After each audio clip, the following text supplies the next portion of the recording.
તો આપણે એમાં ગાથા હું શેર કરું છું, ગાથા નંબર 12. તો બુક્સ હોય તો એમાંથી જોજો અને ન હોય તો હું શેર કરું છું. અજીવ તત્વમાં આપણે છેલ્લું જે છે પાંચમો તત્વ એ કાળ માટેની ડેફિનેશન જોઈ રહ્યા છીએ, ગાથા નંબર 12.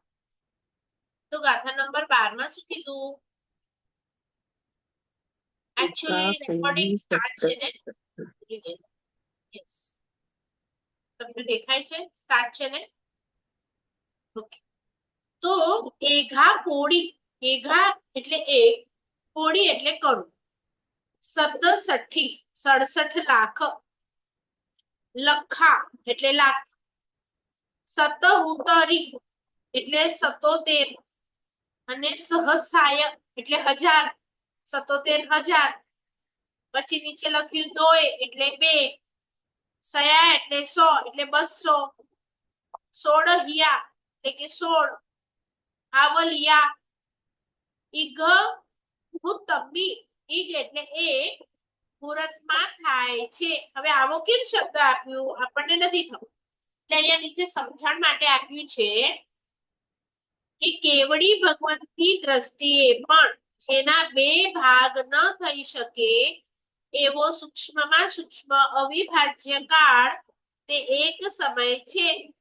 હવે સૌથી નાનામાં નાનો તમારે કોઈ પણ ટાઈમ પૂછે, આપણને લાગે કલાક થી મિનિટ ઓછી, મિનિટ થી સેકન્ડ ઓછી, પણ શાસ્ત્ર જૈન દર્શન એક સમય કે છે સૌથી નાનો કાળ, અને એ એક સમયમાં એટલો છે, તમે એક સેકન્ડ પકડો ને, સમજો 1 સેકન્ડ, તો 1 સેકન્ડમાં તો કેટલાય સમયો આવી જાય, એટલે એટલા બધા સમયો આવી જાય, એટલે તમને એમ થશે કે 1 સેકન્ડ કેટલી નાની છે, તો સમય તો કેટલું નાનું હશે. તો એ સમય માટે એક ડેફિનેશન આપે છે બીજી લાઈનમાં, કે સમય એટલે આપણે કેવી રીતે સમજીએ, તો અહીંયા લખે છે અતિ જીર્ણ, સહજતાથી ફાટી જાય એવું વસ્ત્ર, એટલે તમારે જૂનું કપડું લેવાનું અને એ કપડાને તમે ફાડવાનું કાતરથી સ્ટાર્ટ કરો, તો તમે એ કપડામાં દેખાશે કે સ્ક્વેર લાઇન્સ હશે.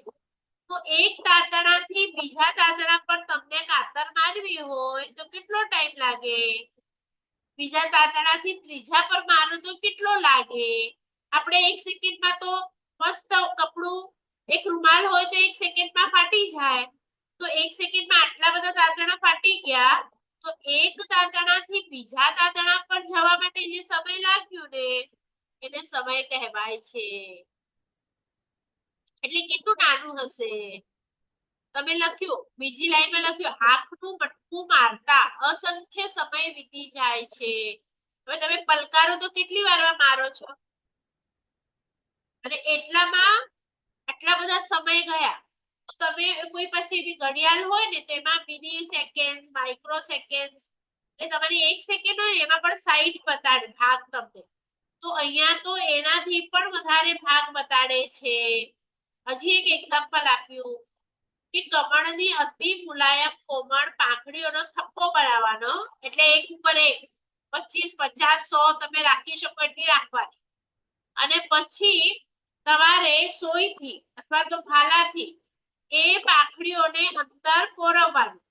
તમે જોયું હશે ફૂલવાળા પાસે એ લોકો ઘણા બધા ફૂલો હાથમાં રાખી અને એક સોયમાં તો ફટાક કરતા પોરવી નાખે, તો આટલા બધા ફૂલોમાં 1 સેકન્ડમાં એ જો સોય ગઈ, તો એક ફૂલથી બીજા ફૂલ પર જવા માટે જે લાગ્યું એને સમય કહેવાય.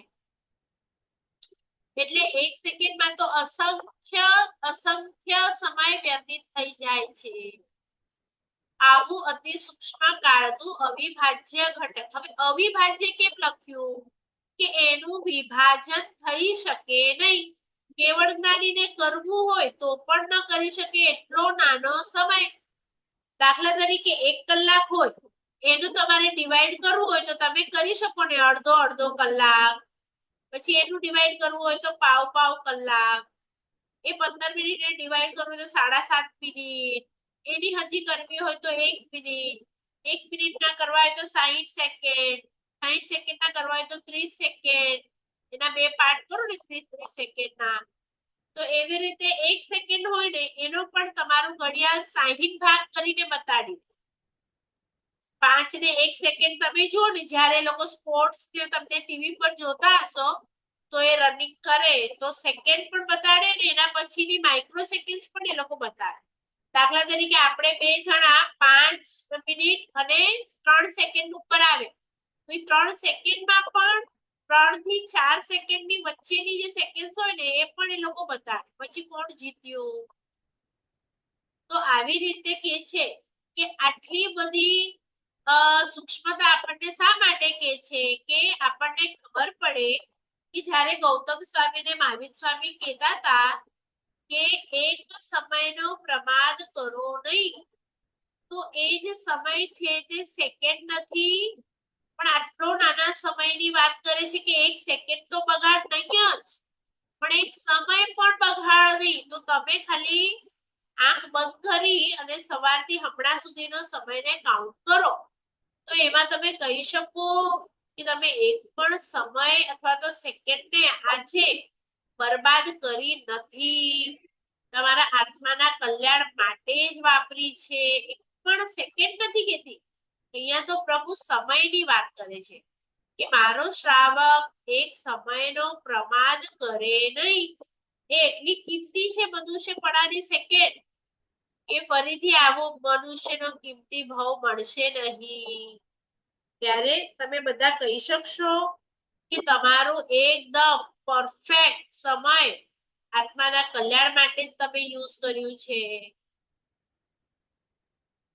આપણે ગાથા બોલતા હોઈએ ને જ્યારે દેરાસરમાં સૂત્ર ત્યારે પણ એક સમયનો પ્રમાદ થઈ જાય ક્યાંક અહીંયા ત્યાં જોવાઈ જાય ક્યાંક સાથિયા ઉપર પ્રભુ ઉપર ધ્યાન ખટી અને આપણા બટુઆ ઉપર ધ્યાન આવી જાય ક્યાંક પૈસા ઉપર ધ્યાન આવી જાય તો એ બધાને પણ પ્રમાદ કહે છે તો અપ્રમદતા ગુણ કેટલો મોટો છે ગુણસ્થાનક પર પ્રભુ જ્યારે દીક્ષા લે ને ત્યારે અપ્રમદ બનવા માટે આપણા વીર પ્રભુને પણ 12.5 વર્ષ લાગી ગયા પ્રમાદવાળી દીક્ષા હતી કે છે 12.5 વર્ષ મને લાગ્યા અપ્રમદ બનતા તો આપણને અપ્રમદ બનવા માટે મહેનત કરવાની છે આ બધું આ કાળથી આપણે તત્વચિંતન કરવાનું છે ખ્યાલ આવે છે શા માટે કાળને મૂક્યું કે એક સમયને તું બરાબર યુઝ કર તો તું જ્યારે મૃત્યુ પામે તો તને અફસોસ ન થાય કે મને સમય તો બધો મળ્યો તો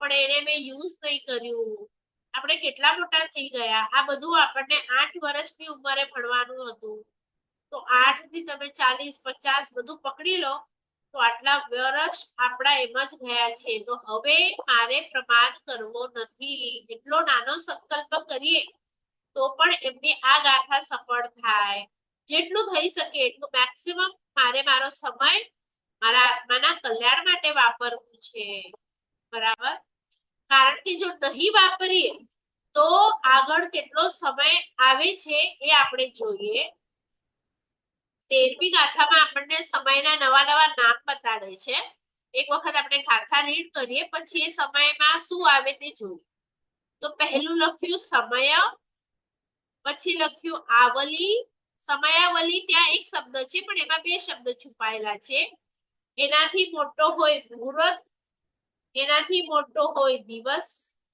એનાથી મોટો હોય પક્ષ એટલે 15 દિવસ પછી માસ એટલે મહિનો પછી વરિસાય એટલે વરસ પછી ભણ્યું એટલે આપણે જોવાના છીએ પછી લખ્યું પલિયા એટલે પલ્યોપમ પછી લખ્યું સાગર એટલે સાગરોપમ ઉત્સપીડી અવસપીડી કાલો ઉત્સર પીડી અને અવસર પીડી આટલા કાળ આપણે જોઈશું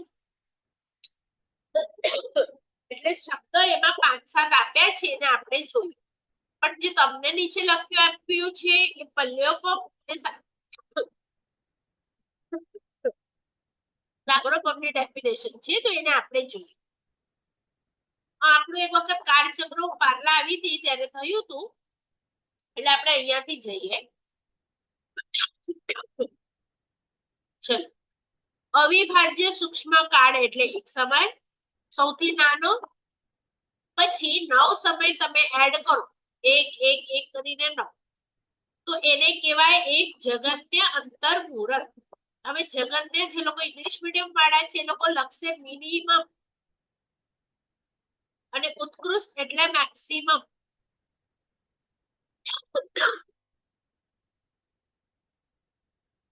લખ્યું. ચલો, તો 9 સમય એટલે તો જગન્ય અંતર મુહૂર્ત થઈ ગયું. હવે અસંખ્ય સમય ભેગા થાય ત્યારે એક આવલિકા થાય.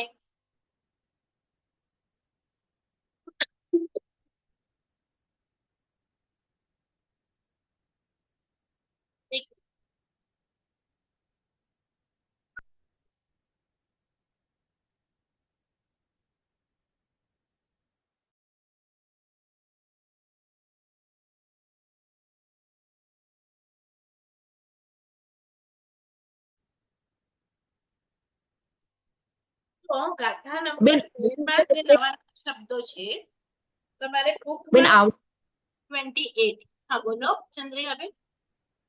આવલિકા એટલે આપણી મિનિટના હિસાબે કે એટલે મિનિટ થી બી ઓછું થાય? ઓછું. મિનિટ થી બી ઓછું.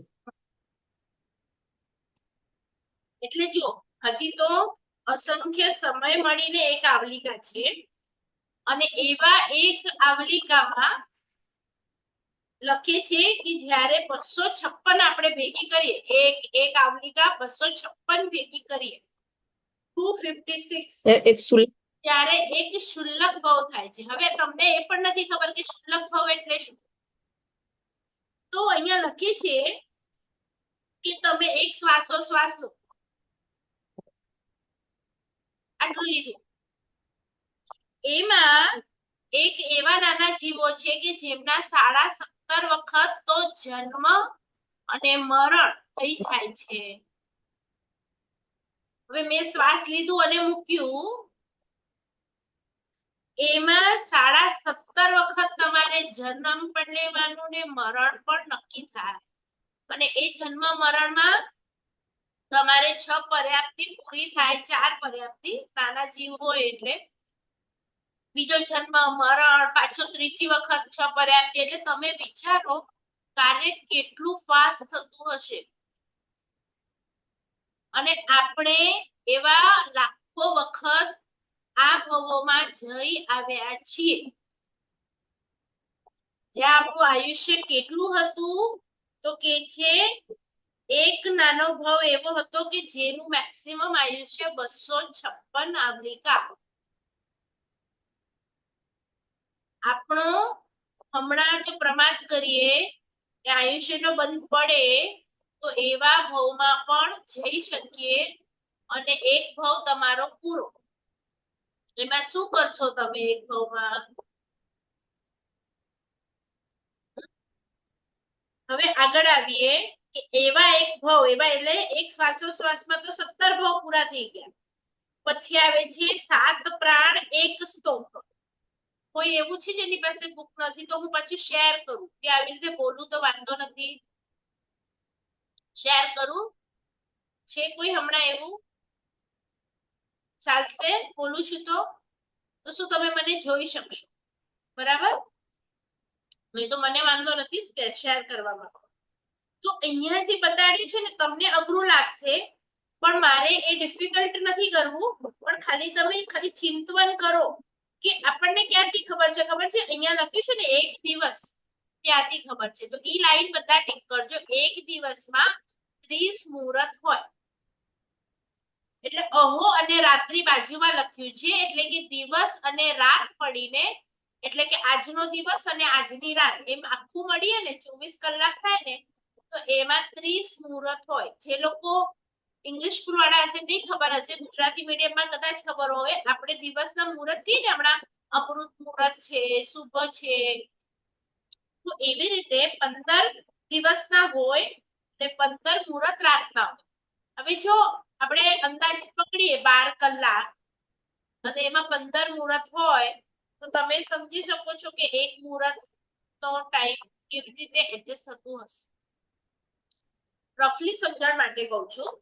એટલે 30 મુહૂર્ત એક દિવસ એટલે એક દિવસમાં દિવસ એટલે દિવસ અને રાત બંને આવી ગયા એટલે સોમવારનો દિવસ સોમવારની રાત કારણ કે પછી મંગળવારનો દિવસ આવે છે બરાબર એટલે એક દિવસ ખાલી સોમવારનો દિવસ પકડો તો 15 મુહૂર્ત અને દિવસ અને રાત ભેગું પકડો તો 30 આટલું બધાય ધ્યાન રાખો આ એક લાઈન 15 દિવસ તમને ખબર છે ને એક પક્ષ કહેવાય અને બે પક્ષ એટલે એક મહિનો થાય 15 દિવસ સુદના 15 દિવસ આપણે વધના પકડીએ એટલે ઈ તમને ખબર છે બરાબર મારે જે બતાડવું છે તે ઉપરનું છે કે એક મુહૂર્તમાં જે શ્વાસોશ્વાસ બતાડે ને 3773 શ્વાસોશ્વાસ એટલે એક મુહૂર્ત ને સામાયિક આપણે કરીએ તો તમને ખબર હશે કે 2 ઘડીનું સામાયિક હોય બરાબર તો 2 ઘડી એટલે કેટલું આપણે 48 મિનિટ કરીએ 24 અને 24 બરાબર એટલે એક ઘડીમાં કેટલું થયું 24 તો નાનું નાનું છે હમણાં ડરતા નહીં ખાલી તમને સમજણ આપું છું કે આ સમયને શા માટે બતાડ્યું છે કે અનંત કાળ ગયો આ લાઈન જ્યારે પણ આવે છે ત્યારે આપણને લાઈન થી કઈ ફરક જ નથી પડતો ઠીક છે અનંત કાળ ગયો પણ તમે નાનું નાનું વિચારો કે મારો આત્મા ત્યારથી આ 14 રાજલોકમાં રખડે છે તો અનંત કાળમાં એ કેટલા અનુભવો કર્યા હશે મેં કેટલા વખત મરણ મેં પામ્યું હશે મારો જન્મ થાય તો મને આટલી પીડા થાય મારું મરણ થાય તો આટલી પીડા થાય તો અનંત કાળથી તો હું છું અને હમણાં નહીં સુધરું હજી આગળ અનંત કાળ મને મળશે તો એ બધામાં મને જન્મ અને મરણ આ પીડા ભોગવવી છે એ ખાલી અનંત શબ્દ સમજાય એની માટે આપણે કાળ તત્વને જોઈ રહ્યા છીએ બોલો આ એક મરણ માટે કેટલું ડરીએ છીએ આપણે તો તમે વિચારો કે તમને કોઈ અવધિ જ્ઞાની આવે અને કહે કે 500 ભાવ દેવ નારકી ધીરજ પંચેન્દ્રી બધા તો આટલા મરણ માટે રેડી છો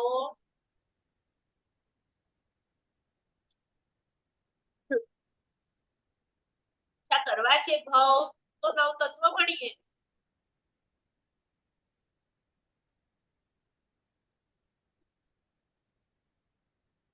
પછી 6 મહિના એટલે એક ઉત્તરાયણ હમણાં તમે 14 જાન્યુઆરી ના ખબર હશે ઉત્તરાયણ આવી તો ઉત્તરાયણ એ 6 મંથ નું હોય 6 મંથ કમ્પ્લીટ થાય પછી દક્ષિણાયન સૂરજ અંદર આવે મેરુ સાઈડ અને સૂરજ બહાર જાય રાઉન્ડ રાઉન્ડ ફરે ને મેરુ પર્વત ની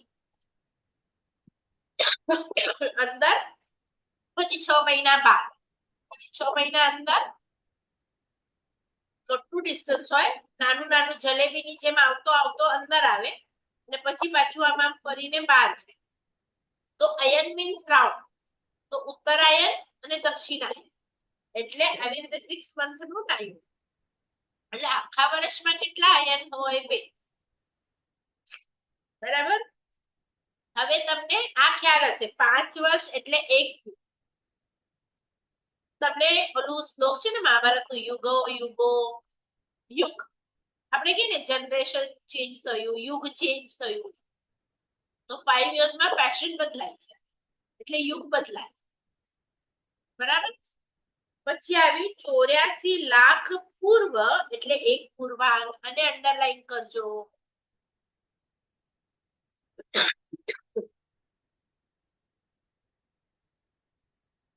કરી 84 લાખ પૂર્વ એટલે એક પૂર્વાંગ હવે તમને થશે પૂર્વ એટલે શું એ નથી ખબર કારણ કે 84 લાખ પૂર્વ કીધું વર્ષ નથી કીધું તો નીચે લખ્યું તમને કે પૂર્વ એટલે શું તો એક પૂર્વનો આંકડો છે ને એ આપણને બોલતાય નહીં ફાવે આપણે 0 થી કાઉન્ટ કરી એકમ દશક શતક હજાર 10,000 લાખ 10 લાખ કરોડ 10 કરોડ અબજ એટલે કેટલો મોટો થઈ ગયો 7056 અબજ જેવો આંકડો થઈ ગયો આટલા વર્ષ છે એક પૂર્વમાં અને આટલો આંકડો એક પૂર્વનો છે આવું તમારે ગુણ્યા 99 કરવાનું એટલો ટાઈમ આદિનાથ પ્રભુ પાલીતાણા આવ્યા હતા. હવે આપણે કેટલા વખત ચડીએ 99 અને 99 અને 99 પૂર્વ એ બંનેમાં કઈ ડિફરન્સ છે? આ આંકડો એક પૂર્વનો ખબર પડે છે. આવા 99 વખત અને એ પણ વર્ષમાં એક જ વખત આવે એટલે તમે એમનું આયુષ્ય વિચારો. વર્ષમાં કેટલી વખત દીક્ષા પછી?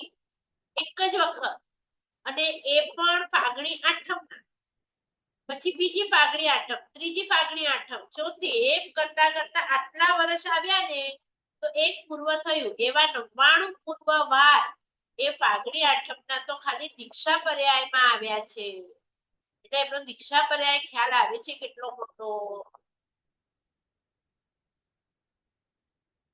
ઇમેજિન કરતા જાઓ અને આવા પૂર્વો એ જ્યારે 84 લાખ થાય આ આંકડો છે ને નીચે 70 વાળો એટલે તમે ઇન્ટુ 84 lakhs કરો એટલે હજી 5 મિનિટ લગાડો લાખના ત્યારે એક પૂર્વાંગ થાય.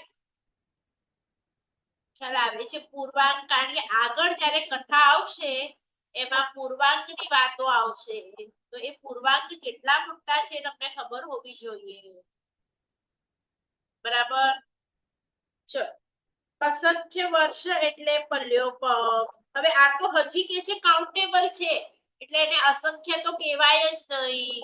આ કાઉન્ટેબલ છે તમારા માટે 7056 વાળો આંકડો તો પણ એને તો કાઉન્ટેબલ જ કે છે. એનાથી ઘણા વધારે હોય એને અસંખ્ય કે છે, એને એક પલ્યોપમ કે છે.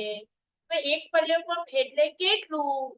તો આગળ એની કથા આપી આપણને કે એક મોટો યોજન લાંબો પહોળો કૂવો બનાવો. તો કેટલો મોટો? આમ યોજનના હિસાબે કે છે. હમણાંના હિસાબે 12 કિલોમીટર જેવો એક ખાડો થાય. લાંબો પહોળો અને ઊંડો પણ 12 કિલોમીટર અને એમાં વાળ ભરવાના નાના નાના જેના ટુકડા ન થઈ શકે એટલો નાનો ટુકડો. એક વાળના લાખો ટુકડા થઈ શકે એમ શાસ્ત્ર કહે છે. એનો એટલો નાનો ટુકડો કે પછી એના કટ જ ન થાય એટલા ટુકડા કરીને ઠાસો ઠાસ ભરવાનો અને એમાંથી એક ટુકડો કાઢવાનો. જ્યારે પૂરું થાય ખાડો આખો ખાલી થાય એને એક પલ્યોપમ કહેવાય. પલ્ય એટલે કૂવો. કેટલો કૂવો? એક યોજન ઊંડો લાંબો અને પહોળો અને કેટલા 100 વર્ષે એક કાઢવાનો એક વાળ, પછી 100 વર્ષે બીજો, 100 વર્ષે ત્રીજો અને આવી રીતે એક પલ્યોપમ બધા ખાલી થઈ જાય ત્યારે થાય. ખબર પડે છે એક પલ્યોપમ એટલે કેટલું? 12 કિલોમીટર એટલે તમારા પાર્લાથી પકડો 12 કિલોમીટર કેટલો મોટો થાય ખાડો? 100 વર્ષે એક કાઢવાનો. આપણા રૂમમાંથી જ ખાલી કાઢતા કેટલા વર્ષો નીકળી જાય. પછી બિલ્ડિંગ, પછી પાર્લા ઈસ આખું આખું પકડતા જાઓ. અને આ શા માટે છે ખબર છે? હવે જ્યારે આપણો જીવ શીખીશું ને કે આપણો પહેલા આરામાં જન્મ થાય, આપણો બીજા આરામાં જન્મ થાય તો ત્યાં આ પહેલા આરાના જે લોકો છે યુગલિક લોકોનું આયુષ્ય 3 પલ્યોપમ છે. 3 પલ્યોપમ તમે કે હું જીવીએ કેટલું મોટું થાય. હમણાં આપણને 100 વર્ષ કેવા લાગે?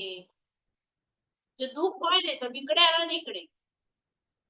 તો આટલું મોટું પલ્યોપમ એને પણ 3 પલ્યોપમનું આયુષ્ય તમે ઇમેજિન કરી શકો. પહેલા આરામાં, પછી બીજા આરામાં ઓછું થાય 2 પલ્યોપમ, પછી ત્રીજા આરામાં 1 પલ્યોપમ. પણ એમ કરતા કરતા આપણે 100 સુધી આવ્યા છીએ. તો જ્યારે છઠ્ઠો આરો આવશે ત્યારે 20 વર્ષનું જ આખું આયુષ્ય હશે ટોટલ. એટલે પલ્યોપમ શા માટે ભણવાનું છે ખબર પડી? કારણ કે આપણે જ્યારે એના પછી પણ જન્મ લેશું અને ઉત્સર્ગ પીઢી કાળ કે અવસર પીઢી.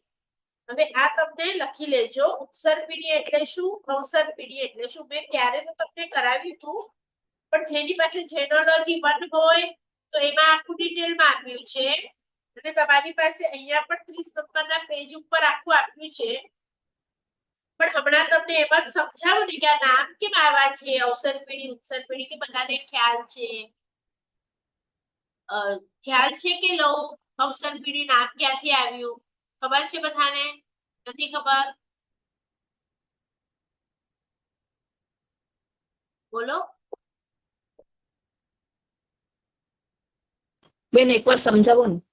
હા એટલે તમે જે હું ફોટો પણ નાખીશ આજે ગ્રુપમાં અને જેની પાસે જેનોલોજી 1 હોય તો એ પણ નહીં તો પોતાનો ફોટો નાખી શકે એક સાપ હોય તો સાપનું મોઢું મોટું હોય અને પાછળ પૂંછ સાઈડ તમે જશો તો પતલો પતલો થતો જાય જોયું છે સાપનું મોઢું મોટું હોય અને તો અવસર પીઢી અને ઉત્સર પીઢી એટલે સર પીઢી પાછળ સર્પ શબ્દ આવે છે સર્પ સાપ તો અવસ એટલે નીચે ઉતરતો તો નીચે ઉતરતો એટલે મોઢાથી પૂંછ તરફ હોય ને એને અવસર પીઢી અને પૂંછથી આપણે મોઢા તરફ જઈએ તો સર્પનું આ વધતું છે એટલે એવો કાળ કે જેમાં બધું વધે વધે વધે તો એ ઉત્સર પીઢી કાળ અને ઘટે ઘટે ઘટે એવું હોય તો અવસર પીઢી તો આપણે હમણાં જન્મ્યા છીએ આ કાળ અવસર પીઢી છે એટલે પહેલા આરો 6 આરા હોય એક તો પહેલા આરામાં છે ને આયુષ્ય મોટા હાઈટ બીજામાં આયુષ્ય નાનું હાઈટ નાની ત્રીજામાં હજી નાનું એમ કરતા કરતા આપણે હમણાં 5 ફૂટના રહી ગયા અને હવે જે છઠ્ઠો આરો આવશે એમાં 1 ફૂટના જ લોકો હશે તો આ ઉતરતો કાળ છે અવસર અને એના પછી પાછો પહેલો આરો બીજો આવશે ને ત્રીજો આવશે ને એમાં લોકો પહેલા નાના હશે પછી ધીરે ધીરે મોટા થતા થતા છેલ્લો જે આવશે ને એમાં 3 પલ્લ્યો પગની આયુષ્ય વાળા લોકો હશે એટલે કયો કાળની વાત ચાલુ છે તો આપણો હમણાં અવસર પીઢી છે અને આગળ અને પાછળ આપણી એ ઉત્સર પીઢી કાળ હતો તો અવસર પીઢીમાં પહેલો બીજો ત્રીજો આરો એમાં યુગલિક અને ચોથા આરામાં આપણા તીર્થંકરો થાય પાંચમા આરામાં આપણે જ પણ હવે જે થશે એમાં છઠ્ઠા આરામાં કઈ નહીં બરાબર હમણાં જે પાંચમો છઠ્ઠો છે ને એવો જ હોય કાળ પાંચમામાં પણ કોઈ નહીં પણ ચોથો આવશે ત્યારે મહાવીર સ્વામી જેવા પ્રભુ થશે શ્રેણીક મહારાજા જે થવાના છે ને પદ્મનાભ એ મહાવીર સ્વામી જેવા પછી જે અહીંયા 23માં હતા એ બીજા નંબરના ભગવાન થશે અને એ ઋષભદેવ જે પહેલા હતા એ અહીંયા હવે ઉત્સર પીઢીમાં 24માં ભગવાન ઋષભદેવ જેવા હશે હાઈટમાં મોટા ઉંમરમાં મોટા બરાબર એટલે અવસર પીઢીમાં પણ 6 કાળ હોય 6 આરા હોય અને ઉત્સર પીઢીમાં પણ 6 આરા હોય આ 6 આરાનું માપ જે છે એ પણ સાગરોપમમાં છે તો સાગરોપમ એટલે શું પલ્લ્ય એટલે કૂ ઘણા બધા કુવાનું પાણી પડે તો એક સાગર થાય અથવા એક આખા સાગરમાંથી રોજ એક ફૂટ ઓછી થાય તો સાગર જ્યારે પૂરો થાય એટલો ટાઈમ સાગરોપમ તો આ અવસર પીઢી 10 કોડા કોડી સાગરોપમનો છે અને ઉત્સર પીઢી એ પણ 10 કોડા કોડી સાગરોપમનો છે ખાલી 10 સાગરોપમનો નહીં કોડા કોડી એટલે કરોડ ઇન્ટુ કરોડ એટલે 10 કોડા કોડીની એક અવસર પીઢી 10 કોડા કોડીનો એક ઉત્સર પીઢી એટલે આખું કાળચક્ર એક જ એક કાળચક્ર 20 કોડા કોડી સાગરોપમ 20 કરોડ કરોડ ઇન્ટુ કરોડ સાગરોપમ હવે આટલું પાણી પૂરું થાય તો એક જ સાયકલ પૂરી થઈ એમ કહેવાય અને શાસ્ત્રમાં લખ્યું આપણે અસંખ્ય અવસર પીઢી અસંખ્ય ઉત્સર પીઢી એમ મળીને અગર નિગોદમાં જઈએ તો બહાર ના આવી શકે તમારે જવું છે નિગોદમાં તમે કાળને અસંખ્ય ઉત્સર પીઢી અવસર પીઢી તમે બહાર ના આવી શકો અને સાધારણમાં ગયા સાધારણ એટલે અનંતકાય છે આપણે જીવ વિચાર ભણ્યા તો એમાં જો ગયા તો અનંત અવસર પીઢી ઉત્સર પીઢી લખ્યું. એકમાં કાર્ડ તમે જુઓ 20 કોડા કોડી સાગરો પગનો કાર્ડ એક. એવી 2, 3, 4 લાખ કરોડ અબજ નહીં અનંત અવસર પીઢી ઉત્સર પીઢી. જે કાંદા બટેટા આપણને પ્રેમથી ભાવે છે ને, તો એના કારણે આપણો જન્મ ત્યાં થાય અને આપણા સ્વજનોનો થાય અને એ લોકો એમાંથી બહાર ન નીકળી શકે એવું આપણે ઈચ્છીએ. બેન, આજે ઉત્સર્પિણી ને અવસર્પિણી કાળમાં જે ઉતરતો ને ચડતો કાળ છે ને, એ મનુષ્ય માટે જ લાગે કે એકેન્દ્રિય માટે બી લાગે? બધા માટે સેમ જ કાર્ડ તો બધા માટે છે. એટલે જેમ આપણું આયુષ્ય ઘટતું જાય Yes, અને હાઈટ, એવી જ રીતે દરેક જીવ માટે. અચ્છા, ઓછું વધુ હાઈટ પણ વધારે આપણે ત્યારે પણ હાઈટ જોઈ હતી. ત્યારે મેં તમને કીધું હતું આ બધા બહારના લોકો, બહારના એનિમલ્સ છે, કેટલી મોટી મોટી હાઈટ હતી, એજ હતી. ત્યાં તમને એજ ને બધું હતું. જીવ વિચારનું પાછા 5 ટેબલ ખોલજો તમે અને બધાનું વધઘટ થશે, બધા જીવો. ઓકે. એટલે શા માટે ખાલી કાર્ડ ભણવાનો છે ને, એ આપણને હમણાંનું મનુષ્ય ભાવનું કિંમતી કેટલું છે એ શીખડાવે છે. અને જે પણ તમારે આ એક ભાવમાં કામ કરવું છે, બધા ભાવોનું એ કરી લો. અને રિયલ હેપીનેસ ક્યાં છે, જ્યારે બંધ તત્વ મોક્ષ તત્વ આવશે ત્યારે ખબર પડશે કે કેટલું. જો હમણાં કોરોનામાં આપણે ઘરે હતા બધા, તો 2 વર્ષથી જે લોકો એક પણ દિવસ પગ બહાર જ નહોતો મૂક્યો અને જેમને બહાર મૂકવા મળ્યું એને કેવી અનુભૂતિ થઈ હશે. એકદમ આમ લાગે ને કે ફ્રી થયા, હજી કેટલું ફાઇન છે બહાર જવા મળ્યું. તેમ આપણો આત્મા આ શરીરની અંદર અનંત કાળથી બંધ છે. તો જ્યારે આપણે સિદ્ધ થઈએ તો આ શરીરથી આપણે મુક્ત થઈએ, કર્મથી આપણે મુક્ત થઈએ, તો કેટલું હળવાશ પડવું આપણને અનુભવવા મળે. નથી હવે જન્મ, નથી હવે મરણ, અને આપણે કાયમ માટેના સુખી. આ તો એક થોડોક ભાવ તમે કરો, પાછું મરણનું દુઃખ, પાછો થોડોક ભાવ કરો, પાછું મરણનું દુઃખ. પછી સ્વજનનો વિયોગ, પૈસા કમાવો, ખાવાની ચિંતા, ટેક્સ ભરો, બધી ચિંતા. ઓલામાં જે મુક્તિનો જે અનુભવ છે એ તમે બધા પ્રોબ્લેમ્સ ને જોતા જોતા જશો તો રિયલમાં તમને થશે કે ના, હવે મારે મુક્ત થવું જ છે. હમણાં સુધી આપણને મુક્ત થવાની એટલી તાલાવેલી નથી લાગી, કારણ કે હું બંધાયેલી છું કર્મથી, એ મને ખબર જ નથી પડતી.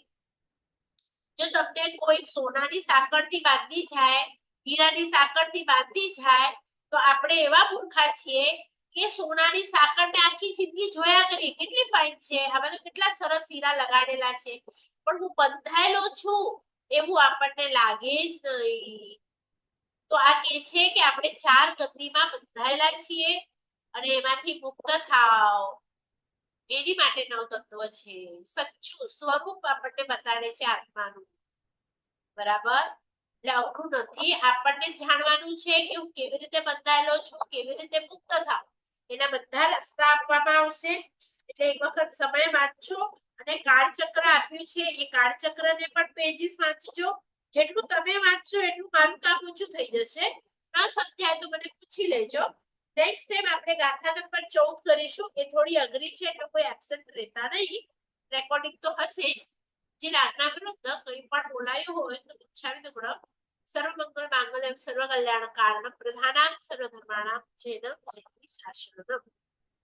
જેનોલોજીની બુક 1નું પેજ અને આ કાળચક્ર વાળું છે ને, એ 6 આરામાં હાઈટ તમારી શું છે અને આપણી હાઈટ વધુ હોય, ઉંમર વધુ હોય અને એમાં ફૂડ કેટલું ઓછું છે, એનો મતલબ એમ છે કે આત્મામાં એટલી શક્તિ છે કે તમે 3 દિવસમાં પણ ચણાની દાળ જેટલું ખાઓ તો તમારું શરીર ટકી છે. અને પછી આપણે મોહની અંદરમાં આવીને બીજો આરો આવે છે ત્યારે લોકોની હાઈટ ઘટી, એજ ઘટી, ખાવાનું વધી ગયું આપણા જેટલું, પછી પોર જેટલું, એટલે મોટું. અને હમણાં તો આપણે 24 કલાક ખાઈએ છીએ, પણ એ પહેલા આરામાં આટલી હાઈટ અને એજ હતી તો પણ ચણાના દાળ જેટલું 3 દિવસે ખાય, એક ચણાની દાળ જેટલું, તો પણ પેટ ભરાય છે. એટલે ખાલી ખાવાનું વધ્યું, બીજું બધું ઘટ્યું. તો આપણને એ ઓછું કરવાનું છે ખાવાનું અને બીજું બધું હવે વધારવાનું છે આરાધના એવી રીતે. ચલો કોઈને ડાઉટ? હા બેન કાલે હશે ને ક્લાસ? હા બોલો. આવતીકાલે ક્લાસ હશે ને? હા હા ક્લાસ છે ને, એટલે જ કાલનો ક્લાસ ઇમ્પોર્ટન્ટ છે અને આ બધું રિવિઝન પણ કરીશું. એટલે ખાલી આરા જેટલું વાંચી લેજો. આજે એક જ દિવસ છે એટલે વાંચી લેજો કાલે સવાર સુધી. ચલો શાંતામાં રહેજો. બેન તમે પણ છાતામાં રહેજો.